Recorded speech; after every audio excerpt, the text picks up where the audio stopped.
And we continue with Mary Poppins in the house next door. It was Saturday. Number 18 looked naked and a little lonely without its surrounding hedge of nettles. A workman had come in the early hours, cut them down, and carted them off. The Banks family spent a nervous morning, and as the afternoon drew on, Mr. Banks, like an anxious general, marshaled his troops at the front gate. "We must be there to greet her," he said. "One has to be polite." "Don't keep fussing, dear," said Mrs. Banks. "Perhaps she won't stay long." Jane and Michael looked at each other, remembering how on her last visit Miss Andrew had come and gone so quickly, and the curious part Mary Poppins had played in that curious departure. They glanced at her as she stood beside them, rocking the twins and Annabelle in her perambulator, her face rosy and serene. What was she thinking? They would never know.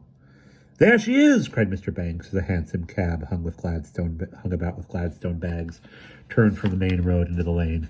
"She always travels with mountains of luggage. Goodness knows what's in it." They all watched, holding their breaths, as the cab horse wearily clopped along, dragging its heavy load, past Miss Lark's house, past the little group anxiously waiting outside number 17.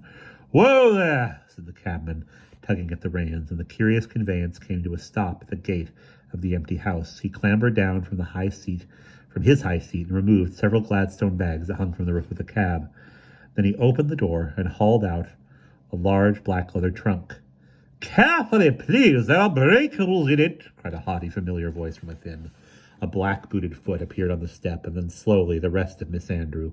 A large, ungainly, cumbersome figure lumbered out onto the pavement. She glanced around and spied the family group.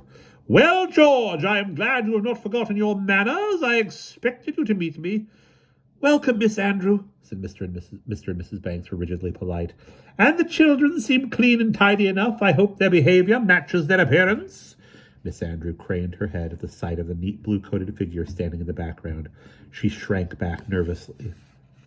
"I see," she said, her voice trembling on the words, "that you still have that same young person taking charge of your household.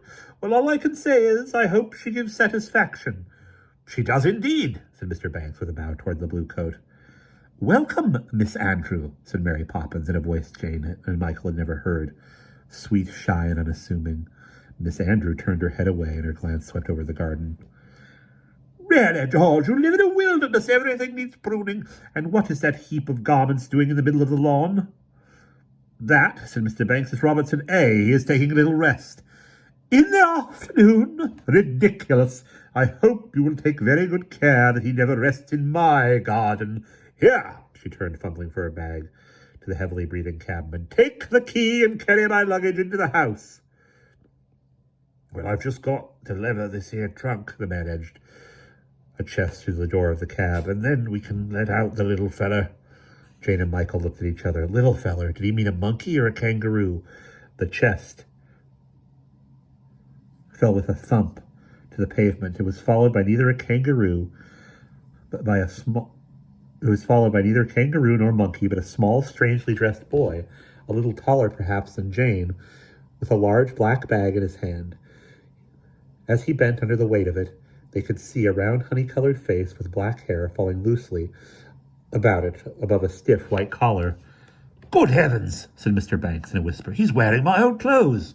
She must have kept them all these years." The small figure in knickerbockers, jacket, and large brown boots stepped delicately down the step and stood there, hanging his head. "This is Looty," pronounced Miss Andrew.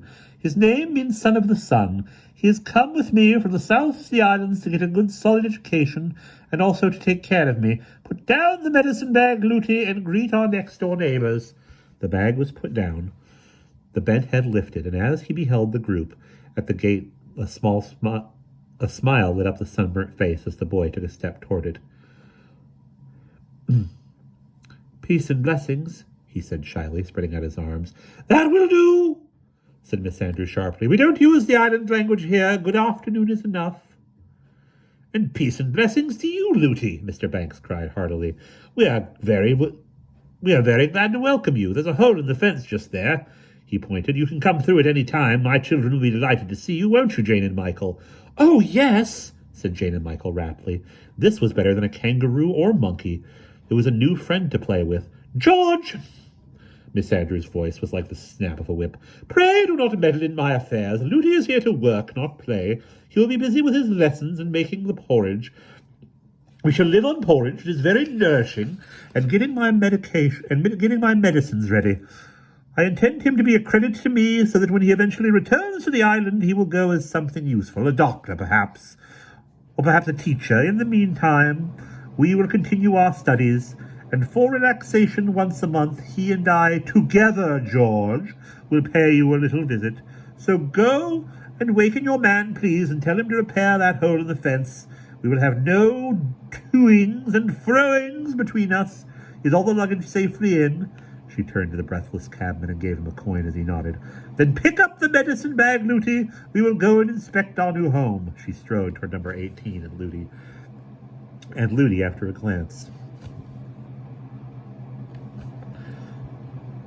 at Jane and Michael, they could not tell if it were sad or happy, shouldered his burden and followed her, and the front door closed behind them. The children looked at Mary Poppins. Her face was the only cheerful one among them, but now her smile was mysterious, as though she were sharing a secret with herself. "We will go in to tea," she said briskly, giving the perambulator a push, "and then perhaps a game of Ludo." Jane and Michael enjoyed playing Ludo, but today it had no interest for them. They had something else on their minds. They followed slowly, dragging their feet, thinking of the golden boy who had appeared for a brief moment and then had been taken away.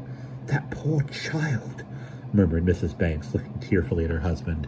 "Well, I said she was a holy terror." Mr. Banks sighed deeply as he turned to the jumbled heap on the lawn to waken the sleeping figure. All the inhabitants of the lane, who had been leaning over their gates watching, went quietly into their houses. Number 18 was no longer theirs. There was nothing more to be said. The lane was silent except for the voice of the park keeper. "Observe the rules, remember the bylaws." And near at hand the sleepy yawns of Robertson A., as he put a nail on the loose paling and gave it a blow with his hammer. That done, he slid down on the grass and went to sleep again. Presently the nail fell out. The paling gave a sideways lurch, and the hole in the fence between the houses was as it had always been. And we will pause there.